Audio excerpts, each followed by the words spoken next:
Alhamdulillahirabbil alamin arrahmanir rahim maliki yaumiddin.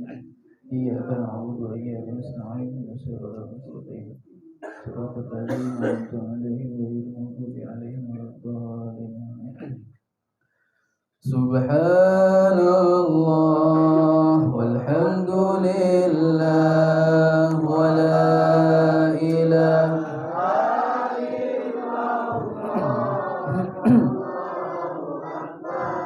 ولا حول ولا قوة إلا بالله العلي العظيم سبحان الله والحمد لله ولا إله إلا الله والله أكبر ولا حول ولا قوة إلا بالله العلي العظيم سبحان الله والحمد لله لا إلا الله والله أكبر ولا حول قوة إلا بالله العلي العظيم سبحان الله والحمد لله ولا إله إلا الله والله أكبر ولا حول ولا قوة إلا بالله العلي العظيم. Bismillahirrahmanirrahim. Assalamualaikum warahmatullahi wabarakatuh. Alhamdulillahi rabbil alamin wal aqibatu lil muttaqin wala udwana illa 'alal zalimin. Allahumma salli wa sallim wa barik wa karim ala sayyidina maulana Muhammadin wa ala alihi wa sahbihi ajma'in. Rabbi shrah li sadri wa yassir li amri wa hlul 'uqdatam min lisani yafqahu qawli. Allahumma zidna ilman warzuqna fahman amin ya rabbal alamin. Ma'asyiral hadirin wal ikhwan wal aba rahimani wa rahmakumullah. Alhamdulillah, kita bersyukur kepada Allah Subhanahu wa taala masih diberikan nikmat sehingga di pada waktu ini Allah Subhanahu wa taala ringankan langkah kaki kita.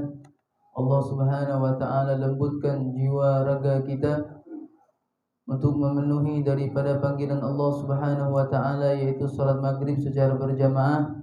Kemudian kita lanjutkan dengan majlis ta'lim, majlis ilmu yang insyaallah majlis ini adalah majlis yang dicintai oleh Rasulullah, majlis yang diridhai oleh Allah Subhanahu wa taala. Kita berdoa kepada Allah Subhanahu wa taala, siapapun yang hadir, yang duduk di majlis ta'lim ini, insyaallah umurnya dipanjangkan oleh Allah Subhanahu wa taala, diberkahi umurnya, diberikan kemanfaatan dunia dan akhirat, diberikan keturunan yang saleh dan salehah, dan tidak mati kecuali dalam keadaan husnul khatimah. Amin ya rabbal alamin. Hadirin, kita masih berada di suasana bulan Maulid, di bulan Rabiul Awal, di bulan kelahirannya Rasulullah sallallahu alaihi wasallam.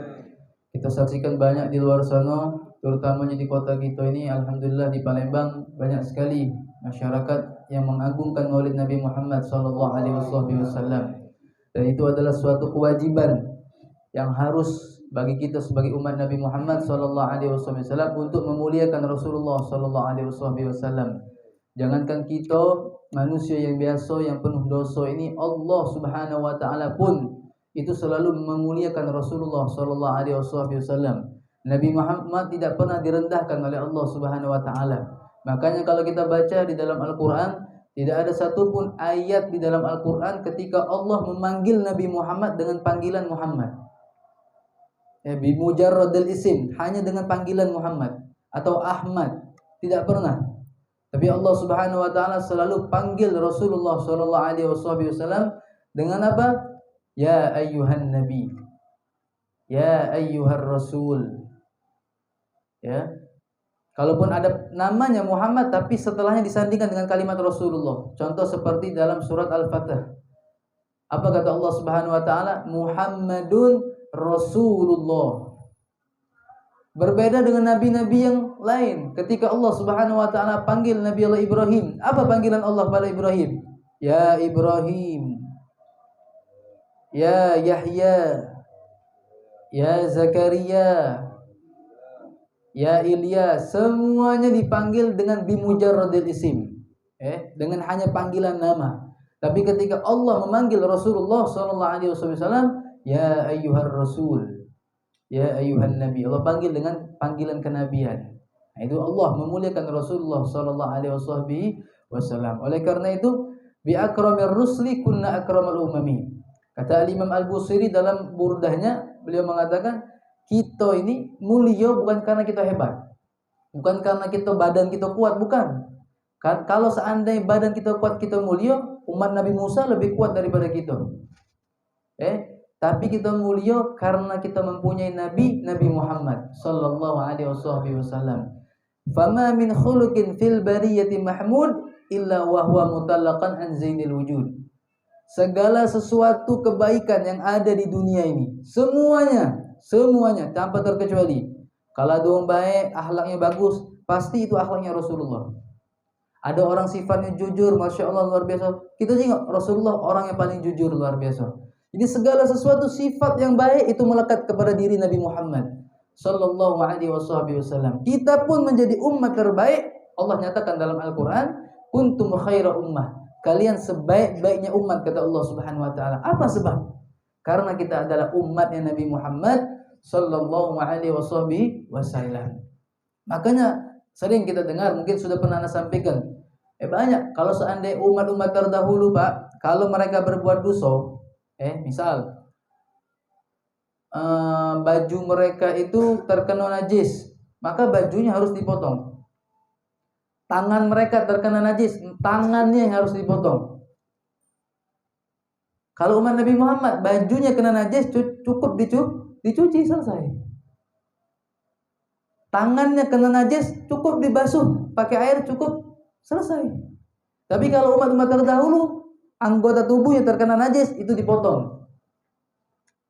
Umat terdahulu kalau seandainya berbuat maksiat kepada Allah Subhanahu wa taala, bermaksiat kepada Allah, malam harinya maksiat, pagi harinya tertulis di depan pintu rumahnya, fulan bin fulan bermaksiat seperti ini dan seperti ini bersama ini di jam sekian. Tertulis, Allah catat, tulis di depan rumahnya. Kita sekarang bermaksiat, nak malam, nak pagi, siang, sore, malam, ada yang tahu? Kalau itu dalam posisi dewean, ada yang tahu? Tidak ngerti. Itu adalah karena kita menjadi umat Rasulullah sallallahu alaihi wasallam. Allah muliakan bi akramir rusli kunna akramal umami. Makanya Nabi Musa alaihissalam ketika membaca kitab suhuf, Taurat, kitab Taurat, Nabi Musa membaca kitab tersebut. Di situ tertulis anna ummatan idza istaqarrat lahum maktufi butunihim ghafarta lahum. Nabi Musa baca, ya Allah, ini siapa ya Allah, kata Nabi Musa-nya. Ini ada umat kalau seandainya mereka makan, dan ketika makan itu masuk dalam perut mereka, Engkau ampuni dosa-dosanya. Apa sebab? Li'annahum yabda'una bi bismillah wa yakhtimuna bilhamdulillah. Karena sebab umat ini maca bismillah sebelum makan. Setelah makan, selesai makan dia mengucapkan alhamdulillah. Karena sebab itu Allah ampuni dosa-dosanya. Nabi Musa tanya, siapa ini? Umat siapa ini, kata Nabi Musa? Umatnya belum ada, tapi mereka telah diceritakan oleh Allah Subhanahu wa taala di zaman nabi-nabi terdahulu. Kata Allah, hum ummat Muhammad. Mereka adalah umat Muhammad. Baca lagi Nabi Musa, wah, hebat nih ini umat ini, luar biasa ini. Dibaca lagi. Ada lagi ketemu kemuliaan umat Nabi Muhammad. Idza hammala li fi'lil khaira wa lam yaf'alha kutiba lahu hasanat. Wa idza fa'alaha kutiba lahu 10 hasanat. Ya Allah, ala kemuliaan umat ini ya Allah, siapa ini ya Allah?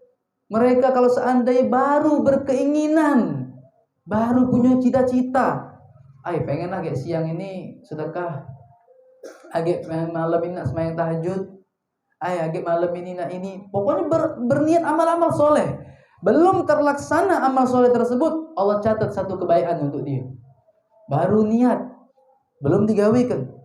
Wa idza fa'alaha kutiba lahu asyru hasanat. Tapi kalau seandainya dia lakukan amal tersebut yang dia niatkan tadi, Allah berikan 10 kebaikan. Dalilnya dalam Al-Qur'an, man jaa'a bil hasanati falahu asyru amsalihha. Barang siapa yang datang dengan satu amal kebaikan, dia lakukan amal tersebut, maka Allah balas dengan 10 kebaikan. Ditanya sama Nabi Musa, "Ya Allah, ini siapa ya Allah?" "Ini umat Nabi Muhammad," kata Allah. Dibaca lagi kitab tersebut, kitab Taurat ini. Nabi Musa menemukan lagi kemuliaan umat Nabi Muhammad. Apa? Wa idza hammala li fi'li syarr wa lam yaf'alha khasyatan li rabbih kutiba lahu hasanat. Wa idza fa'alaha kutiba lahu sayyi'atun. Kalau umat Nabi Muhammad itu, kalau seandainya dia punya keinginan untuk berbuat maksiat kepada Allah Subhanahu wa taala, namun dia tidak jadi berbuat maksiat tersebut. Kenapa? Takut sama Allah. Ya Allah, kalau aku melakukan dosa ini, ya Allah murka, ya Allah marah, ya kena azab, kena dosa, macam-macam. Takut dia sama Allah. Tidak jadi dia melakukan amal tersebut, Allah berikan satu pahala untuk dia. Wa idza fa'ala, kalaupun dia berbuat dosa tersebut, Allah catat hanya satu dosa. Berbeda dengan kebaikan tadi. Kalau dia niat, baru niat diberikan satu pahala. Kalau dilakukan diberikan 10 pahala.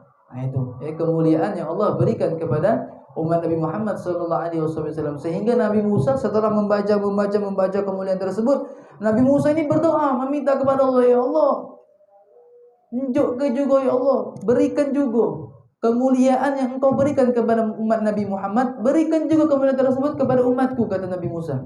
Minta juga Nabi Musa agar diberikan kepada umatnya kemuliaan tersebut. Maka apa jawaban Allah Subhanahu wa taala? Enggak baca. Apa yang telah aku berikan kepada umatmu, maka terimalah wahai Musa, kata Allah. Tidak puas Nabi Musa dengan jawaban tersebut. Apa kata Nabi Musa? "Ya Allah, kalau seandainya Engkau tidak mau jadikan umatku ini seperti umat Muhammad, maka tolong jadikan aku ini umat Nabi Muhammad." Seorang nabi ini, Pak. Seorang rasul, ulul azmi. Termasuk ulul azmi. Dari sekian berapa ribu nabi, berapa ratus rasul, disaring lagi menjadi 25 nabi, disaring lagi menjadi ulul azmi, 5 nabi yang paling dicintai oleh Allah Subhanahu wa taala, yang paling unggul. Dan termasuk di situ adalah Nabi Musa alaihissalam, meminta kepada Allah, memohon kepada Allah agar apa? Agar dijadikan umat Nabi Muhammad sallallahu alaihi wasallam. Nah, kita minta enggak pernah, memohon enggak pernah. Tiba-tiba kita lahir jeblek langsung jadi umat Nabi Muhammad sallallahu alaihi wasallam. Maka ini adalah suatu nikmat yang paling luar biasa, yang harus kita tanamkan dalam diri kita, yang harus kita syukuri dalam diri kita. Karena mohon maaf, banyak dari kita yang lupa jadi dirinya siapa. Ngaku-ngaku umat Nabi Muhammad tapi tidak tahu siapa itu Nabi Muhammad. Ngaku-ngaku umat Rasulullah sallallahu alaihi wasallam tapi tidak tahu cara salat yang benar macam mana. Macam mana cara wuduk yang benar macam mana? Tidak tahu. Macam mana caranya bertetangga, bermuamalah, berniaga, berdagang dengan cara yang halal, nyari duit cara halal, tidak tahu. Nak ngaku-ngaku umat Nabi Muhammad sallallahu alaihi wasallam. Maka alhamdulillah dengan ada majlis taklim ini kita belajar ilmu-ilmu yang diajarkan oleh Rasulullah sallallahu alaihi wasallam. Hadirin dirahmati oleh Allah Subhanahu wa taala, kita lanjutkan selalu khusyuk di dalam salat. Fayam bagi takallufu hudur, maka dianjurkan bagi orang yang sholat ini untuk memaksakan diri dia untuk khusyuk. Kalau dapat khusyuk, paksa ke diri kita untuk khusyuk. Fa in lam yastati fa fi thalathati mawadhi. Maka Imam Ghazali mengatakan, kalau kita tidak baca khusyuk, di dalam sholat dari awal sampai habis, tidak baca khusyuk susah. Ini kayak utang banyaknya mungkin. Fa'ilam yasati fa fi thalathati mawadhi, maka khusyuklah di 3 tempat, kata Imam Ghazali. Paksakan dirimu di 3 tempat ini. Hadirkan hati di dalam 3 tempat ini. Yang pertama beliau mengatakan inda qauli wajjahtu wajhiya. Ketika kita mengucapkan kalimat wajjahtu wajhiya lilladzi fataras samawati wal ardh. Nah, di kalimat itu wajjahtu wajhiya itu hadirkan hati kita. Khusyuk kalian. Bahwasanya benar-benar kita hanya menghadap kepada Allah Subhanahu wa taala, hidup kita, mati kita semuanya hanya untuk Allah. Seluruh ibadah kita hanya untuk Allah Subhanahu wa taala. Itu pertama. Kemudian di kalimat Iyyaka na'budu wa iyyaka nasta'in. Paksa ke diri kita ketika dalam kalimat Fatihah, ya, di ayat iyyaka na'budu wa iyyaka nasta'in, paksa ke hadirkan kekhusyuan dalam hati kita. Kemudian yang ketiga, inda qauli assalamu alayka ayyuhan nabiyyu wa rahmatullahi wa barakatuh. Di kalimat mengucap salam kepada Nabi Muhammad sallallahu alaihi wasallam. Hadirkan hati kita bahwasanya benar-benar kita sedang menyampaikan salam dan salawat kepada Rasulullah sallallahu alaihi wasallam. Assalamu alayka. Alayka itu artinya wongnya ada depan kita. Ya. Berarti kita hadirkan Nabi Muhammad itu ada di depan kita. Seolah-olah Nabi Muhammad itu ada di depan kita. Assalamualaikum. Salam atasmu ya Rasulullah sallallahu alaihi wasallam. Kemudian disunahkan juga ketika sholat memakai peci, ya. Lubsul rida, memakai rida. Ini namanya rida. Ya. Atau bahasa apa? Bahasa modernnya shawl. Shawl. Kemudian at-tatayyub, disunahkan memakai minyak wangi. Kemudian ayyusalliya ila sutrah. Nah, sekarang masuk di dalam bab sutrah. Sutrah di sini bukan maksud penghalang antara kita dengan betina, bukan. Tapi antara kita, sutrah ini yaitu adalah antara kita dengan pembatas salat. Sejadah. Nah, ini tingkatan-tingkatannya. Ada 4 tingkatan. Yang pertama, marotibus sutroh, syakhisun au jidar au sariyah.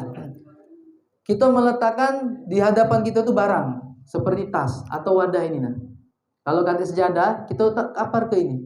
Tapi jangan di depan kepala kita, tapi di sebelah kanan sedikit atau sebelah kiri. Sisi kanan atau sisi kiri. Bukan pas di depan kepala kita, bukan. Jaraknya berapa jauh? Jangan lebih dari 3 dhira atau 2 meter. Makanya kalau imam sama makmum jangan lebih dari 2 meter antara imam sama makmum. Jangan lebih dari 3 meter. Maaf, jangan lebih dari 3 meter antara imam dan makmum. Nah, kalau seandainya kate barang tembok, jadi jangan kita sudah datang ke masjid toh sholat tengah-tengah, itu kurang bagus. Kalau kita pacak sholat di bagian depan, sampai ujung tembok itu bagus, ahsan, lebih bagus. Tidak kata tembok penuh misalnya tuang kalau barang tadi, walaupun sudah tersejadah taruh barang depannya. Nah, ini tingkatan yang pertama. Kemudian yang kedua, meletakkan tongkat. Meletakkan tongkat di depan kita sholat. Tinggi, tongkatnya itu kurang lebih seperti setengah meter kurang lebih. Kemudian yang ketiga, ayyafrusa sajadah. Kalau seandainya tidak ada barang, maka seperti sekarang pakai sejadah. Pakai sejadah. Kemudian ayyakhutu khattan, kemudian membuat barisan. Jadi saf pertama itu sutroh bagi saf kedua. Saf kedua sutroh bagi saf ketiga. Terus saf ketiga sutroh bagi saf keempat terus. Saf pertama sutrohnya siapa? Imam. Imam. Paham ya? Sutra itu pembatas kita antara kita sama pembatas kita sholat. Wal afdal fi sutra an takuna an yamini wa yasari. Nah, ini tadi yang Anda sebutkan. Jangan letakkan sutra itu di depan kita, tapi agak sisi kanan dikit atau ke sisi kiri. Wa idza kanat sutratu mu'tabiratun fa yahrumul murur. Kalau seandainya sudah ada sutra, sudah ada pembatas sholat, sudah ada tiang atau ada dinding depan kita, atau ada barang kita letakkan, atau ada syal kita kaparkan tempat sujud kita, atau misalnya sudah ada sejadah, maka hukum melewati orang yang sholat ini adalah haram. Kalau seandainya sudah memenuhi syarat tadi, sudah ada tiang, ada sejadah, aduh masih lewat di tempat kita sholat, hukum melewati orang sholat ini hukumnya haram. Bahkan ada hadis khusus yang akan membinasakan, yang akan menceritakan orang-orang yang melewati orang sholat. Orang-orang seperti ini nanti di hari kiamat di pada masyar Allah bangkitkan mukanya seperti kerau. Gaya seperti kerau. Jadi kalau sudah ada sejadah, jangan kita lewati untuk sholat. Wa yundabu lil musallid daf'un mari. Maka disunahkan bagi kita yang sholat, ketika sudah ada sejadah, sudah ada sutroh di depan kita, ada yang lewat masih. Sunnah bagi kita untuk menghalangi dia dengan tangan. Nah, cak ini ke. Masih juga dia lewat, dosa kamu tangani. Biarlah dia lewat. Agak masuk cak ini dia masih lewat, kamu kejar. Sholat kita yang batal, dosa dikejar.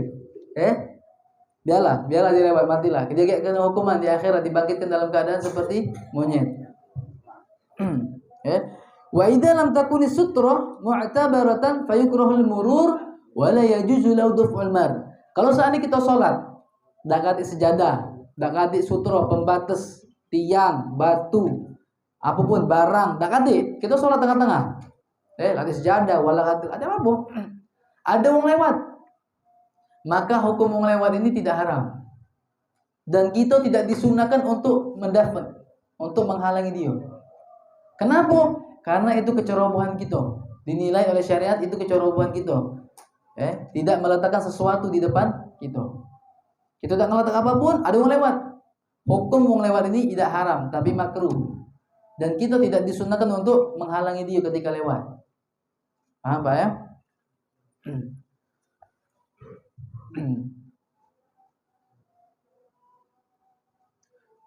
Wa yajuzul murur ma'a wujudi sutra fi arba ahlat. Nah, sekarang boleh kita lewat walaupun orang tadi sudah terpenuhi sutronya. Sudah ada sejadah, sudah ada dinding, tapi kita masih boleh lewat. Ada di beberapa tempat, ada di 4 tempat, di 4 keadaan. Yang pertama, idza kana fi haram Makkah fi mahalli tawaf faqat. Yang pertama ini, ketika kita berada di Mekah, bukan di seluruh Mekah, bukan, tapi di Masjidil Haram. Dan itu bukan di seluruh lingkup Masjidil Haram, tapi hanya di wilayah tawaf.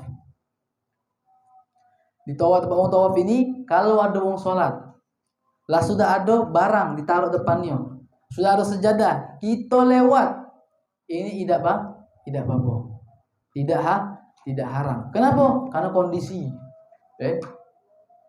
muzdaham, rami wong, banyak orang lewat. Saro kita nak, wah ini ada sholat, lewat sini lagi pula, ada sholat lagi, lewat sini lagi pula. Nah, saro. Jadi tidak apa-apa kita melewati orang sholat di tempat tawaf. Kemudian yang kedua, idza qassara al-mushalli bi an shalla fi tariq. Kalau seandainya kecerobohan orang yang sholat, yang ana ngomongin tadi, dia sholat tengah-tengah jalan, tempat wong lalu lintas jalan, dia sholat tengah-tengah situ, kan tidaklah sana nak lewat, tidak haram. Kenapa? Karena kecerobohan. Kemudian yang ketiga, idza wajadal musalli furjatan fayajuzu lahul murur bisaddil furjah. Kalau seandainya ketika ada saf yang kosong. Contoh, kita sholat di saf 2. Di saf pertama, posisi paling ujung ada yang batal. Ketika orang itu batal, maka itu wajib dia lari dari saf itu. Wong yang sholatnya batal, dia berada di tengah-tengah saf misalnya, dia wajib keluar dari saf itu. Wajib. Karena kenapa? Karena itu dihukumi saf kosong.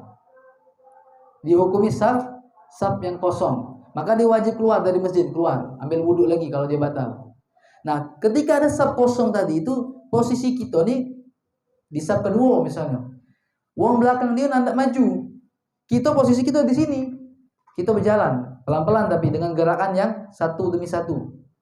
Kita melewati orang-orang yang sholat untuk mengisi saf yang kosong, itu boleh melangkahi orang sholat. Pertama. Kedua, posisi kita bukan lagi sholat, kita baru datang, masuk masjid, nengok saf pertama belakang imam kosong, kata nak ngisi, kata kita nih, aduh, lewat samping, motong jalan dia, serat masuk saf pertama dia langsung, lewatnya kalau melangkahi yang mau sholat, apa hukumnya? Tidak apa-apa. Kenapa? Untuk mengisi saf yang kosong. Ini menunjukkan karena betapa pentingnya saf itu untuk penuh. Berapa banyak kita jengok kalau di masjid-masjid saf pertama belum penuh, lah muat saf kedua. Saf kedua belum penuh, lah ngawek saf ketiga. Saf ketiga belum penuh, lah ngawek saf keempat terus, tidak penuh-penuh. Ketika saf ini tidak penuh, Pak, maka hukum sholat berjamaah pahalanya tidak sempurna. Tidak sempurna. Makanya imam disunnahkan sebelum memulai sholat, istawu wastaqimu wa'tadilu. rapatkan, ya, luruskan, penuhi saf yang kosong. Jangan membuat saf baru kalau saf pertama belum penuh. Nah, itu. Itu yang ketiga. Jadi boleh ya. Kemudian yang keempat, idza kana al-muttarran bi an kana yuridul qada' al-hajat as-shalah. Kita tengah-tengah salat. Lagi tengah-tengah salat, mulus perut, sakit perut. Ya Allah, mulus perut ini, nak keluar gini. Tak tahan, tapi orang lagi salat.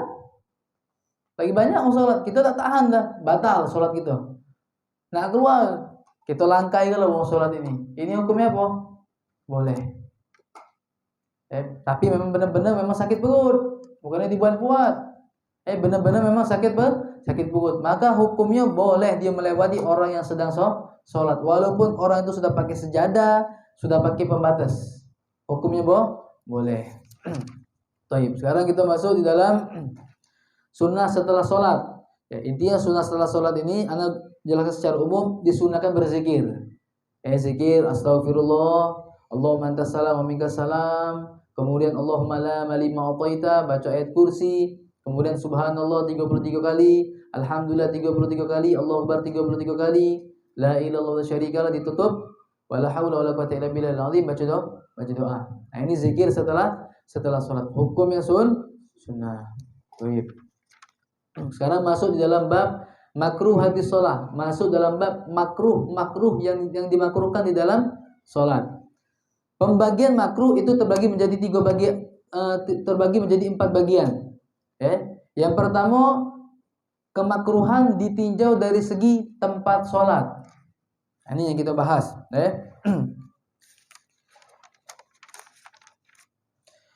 Ditinjau dari tempat sholat. Makruh min nahiyati makanis sholat, as-sholatu fil hammam. Sholat di dekat WC. Ini hukumnya makruh. Jangan sholat dekat WC, atau di dekat tempat uang mandi, atau di dekat tempat uang yang lagi nyuci. Ini hukumnya makruh. Kemudian as-sholatu fil maslah. Sholat di tempat pergantian pakaian. Kita sholat di situ, tempat mengganti baju di situ. Ini hukum sholatnya makruh, sholat di situ. Kemudian as-sholatu fil ma'tan. Kemudian sholat di tempat hewan berdiam di situ. Tempat hewan berdiam di tempat itu, maka hukum sholat itu makruh. Kemudian as-sholatu fil ma'jarah. Sholat di tempat penyembelihan hewan. Ini hukumnya makruh. As-sholatu fil maqbarah allati lam tumbash. Sholat di kuburan yang mana kuburan-kuburan ini belum ada yang pernah digali. Nah, ini hukum sholat di situ makruh.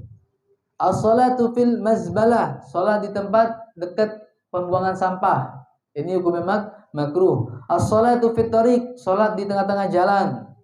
As-sholatu fil kanisa wal bi'ah. Sholat di dalam gereja atau di tempat ibadah-ibadah selain Islam. Ini hukumnya makruh, tidak sampai haram, tidak. Walaupun ada beberapa pendapat sebagai mazhab Hanafi yang mengatakan sholat di dalam gereja, sholat di tempat ibadah-ibadah selain Islam itu hukumnya haram. Tapi dalam mazhab Syafi'i hukumnya makruh. As-sholatu ala sathil Ka'bah. Sholat persis di atas Ka'bah. Ini hukumnya makruh. Bahkan ada yang mengatakan tidak sah. Bukan makruh lagi, tidak sah sholatnya. Kenapa? Karena arahnya kemana? Arah dia sholat kemana? Sedangkan ketika orang sholat yang dituntut menghadap kiblat adalah dadonya. Ketika dia tegak, dadonya yang ada mana? Ka'bahnya di bawah. Paham? Makanya hukum sholat di atas Ka'bah itu makruh. Bahkan ada beberapa ulama yang mengatakan tidak sah. Kemudian yang ke-10, as-shalatu fi batnil wadi ma tawakkil suyul.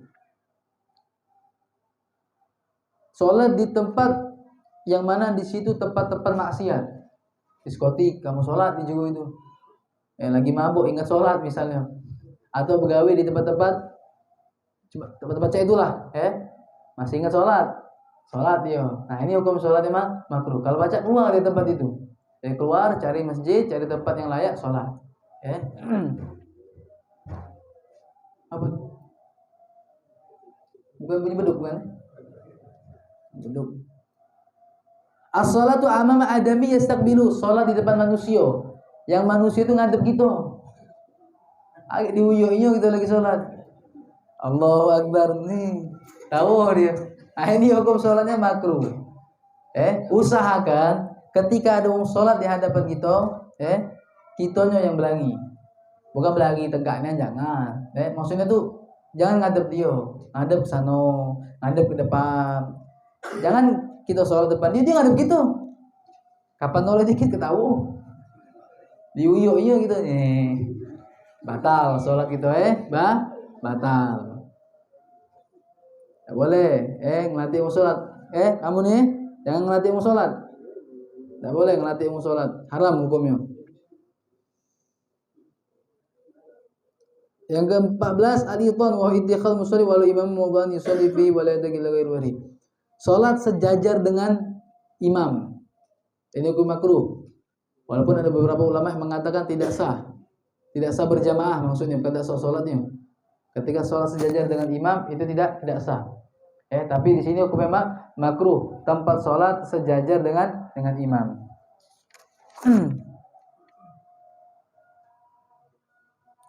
Kemudian al-iqam, salat di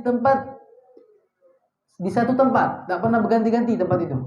Misal, contoh, David nih, kalau salat nggak ngambil saf depan paling ujung, dicopio bro, aku nak situ lah misalnya, tak boleh orang lain ngisinya, meli dia tanah tuh mungkin sudah di situ, misal ini. Nah ini hukum salatnya makruh, salat di satu tempat itu lah tuh, saf pertama di ujung tuh lah, ini hukumnya makruh, tidak dianjurkan dalam Islam. Alasannya apa? Ada alasannya, masuk akal alasannya. Karena agak di hari kiamat, di hari kiamat ini seluruh alam semesta bersaksi di hadapan Allah Subhanahu Wa Taala. Langit, bumi, kulit, mata, telinga, semuanya menjadi saksi bagi manusia. Dimanapun bumi dipijak, di situ dia bermaksiat, dia bersaksi di hadapan Allah.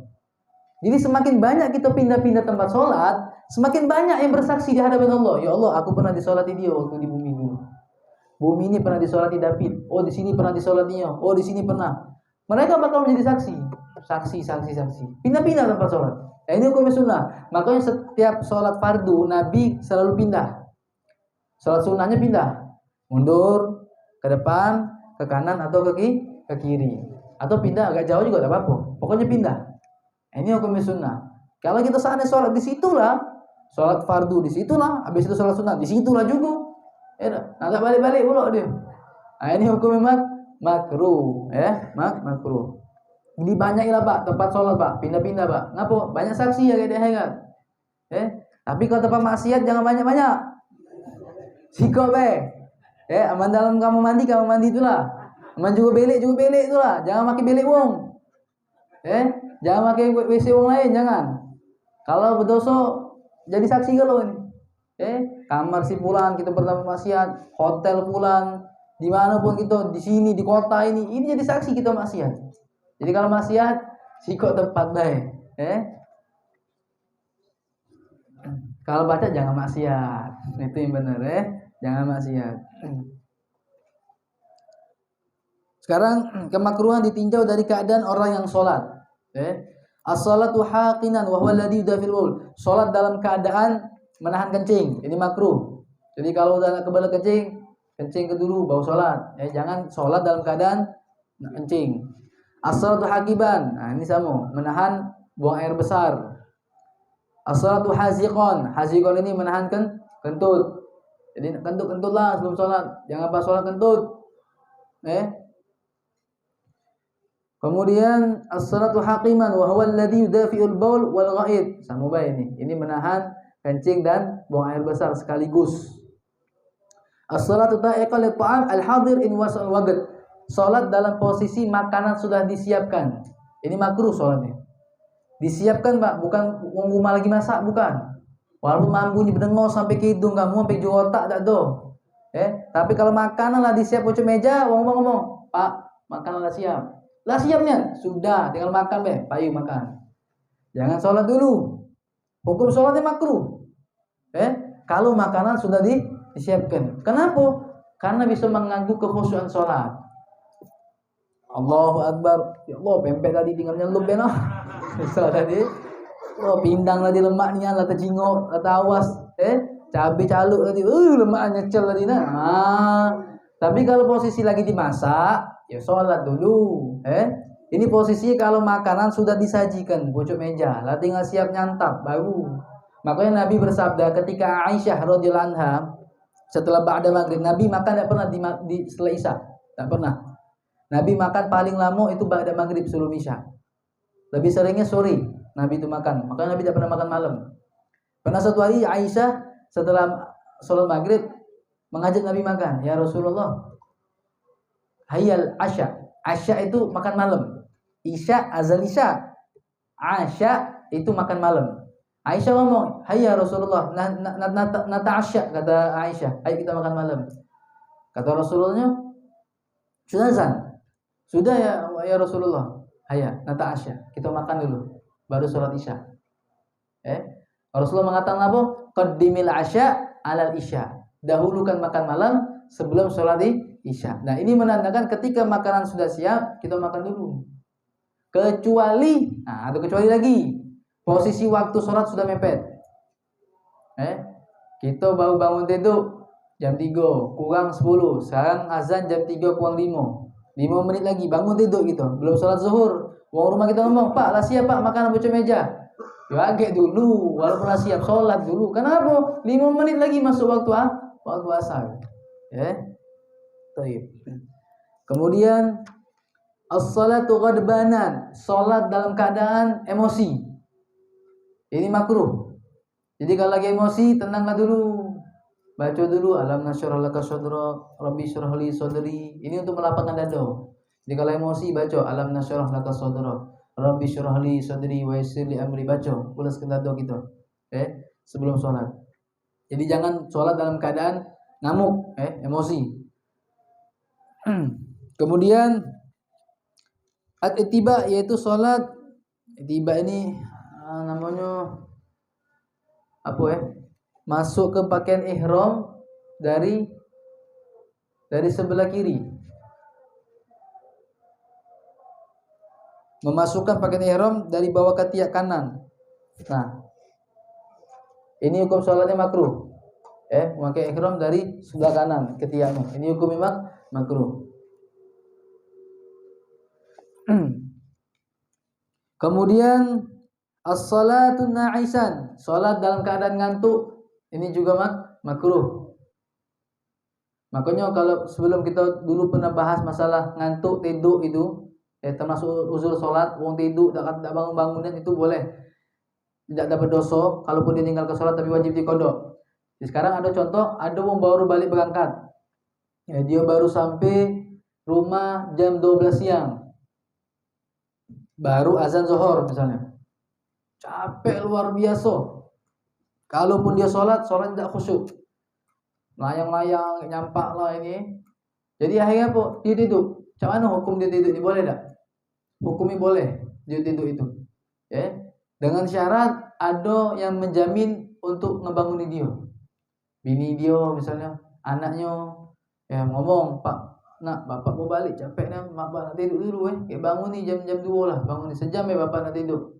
Nah ini boleh. Dengan syarat apa? Ada yang ngejamin, yang ngebanguni dia. Tapi kalau seandainya tidak ada yang menjamin untuk membanguni dia untuk sholat, tidak boleh dia tidur. Sholat dulu baru tidur. Sholat dulu baru tidur. Kenapa? Karena khawatir dia lewat waktunya, masuk waktu asar. As-salatu mutalathiman lirrajul wa muntaqiban lil mar'ah. Salat lanang pakai cadar. Bercadar ini makruh. Ini bukan makruh lagi, ini ngelolo. Lanang bercadar. As-salatu maksyufar rasi wal manqib. Posisi salat laki-laki tidak memakai peci, kepala yang terbuka. Ini makruh ternyata Dan bahunya kelihatan. Bahunya kelihatan. Ini kan kalau seandainya dalam hukum fikih sah.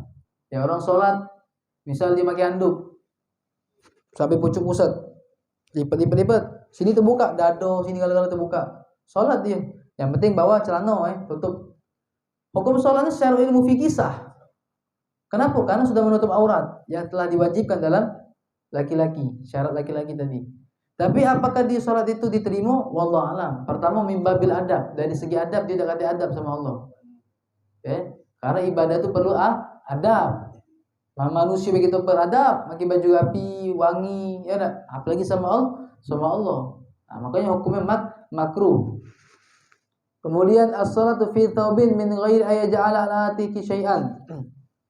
Salat dengan menggunakan pakaian tanpa meletakkan sesuatu di pundak. Ini hukumnya makruh. Salat dengan menggunakan pakaian yang mana di pakaian tersebut bergambar. Ini bisa membuat kehilangan khusyuk. Khusyuknya bisa hilang orang sholat. Contoh, anak sholat, depan anak pakai baju gambar ini, gambar ampera, gambar gunung apa lah ini. Tak pernah terjenguk gunung ini. Hilang khusyuk sholat. Ada tulisan-tulisan macam-macam, tulisan saru macam, tapi berusaha untuk baca dia. Apa dia lah tulisan ini? A, B, Abang, pokoknya yang tadi baca Fatihah malah terbaca tulisan itu dia. Nah ini, makanya sholat pakai baju yang banyak gambar-gambar itu hukumnya makruh. Menghilangkan kekhusyuan orang sholat. Anak punya guru, ini guru anak, Habib Syukri, yang masih hidup beliau. Itu beliau kalau sholat pakai pakaian, maaf Pak, baca kita kalau merek sarung, mereknya harus kejinguan di belakang. Beliau tak pernah merek kejinguan, ditaruh di pucuk, dilipat di pucuk. Biar apa? Biar orang tak maco. Biar orang tak maco ketika sholat. Merek apa Ustaz ni sewetnya? Wow, BHS mahal BHS ni. Harga 2-3 juta. Tak sarung pejabat, presiden makinya. Kalau beliau tak pernah. Anak waktu zaman mondok nyantri dulu, anak diajari itu beliau. Kalau pakai sarung usahakan jangan ada mereknya belakang. Boleh, tapi dibalik. Taruh di pucuk. Kalau kita kan tidak. Harus kejingok memang kayak gitu. Cak mana cawe, Wadimor, harus BHS, Gajah Duduk, Mesres misalnya, harus kejingoan. Nah, itu kalau adab jangan cak itu. Cuma enggak masalah, tidak masalah. Tidak masalah. Allahu a'lam bishawab. Cepat nih azan sudah. Wallahu a'lam bishawab. Kita lanjutkan di pertemuan yang akan datang. Mungkin sampai sini dulu. Jadi mungkin buka sesi tanya jawab juga tidak sempat. Waktunya sudah azan. Kita tutup langsung dengan doa. A'udzubillahi minasyaitonirrajim. Bismillahirrahmanirrahim. Alhamdulillahirabbil alamin. Allahumma shalli wa sallim ala sayyidina Muhammad wa ala ali sayyidina Muhammad. Allahumma anfa'na bima 'allamtana, rabbi 'allimna alladhi yanfa'una, rabbi faqihna wa faqih ahlana wa qarabatina lana fi dinna. Allahumma aghnina bil ilm wa zayyina bil hilm wa akrimna bit taqwa wa jammilna bil 'afiyati ya arhamar rahimin. Wa subhanaka Allahumma bihamdika asyhadu an la ilaha illa anta astaghfiruka wa atubu ilaik. Subhana rabbika rabbil izzati 'amma yasifun wa salamun alal mursalin. Alhamdulillahirabbil alamin. Assalamualaikum warahmatullahi wabarakatuh.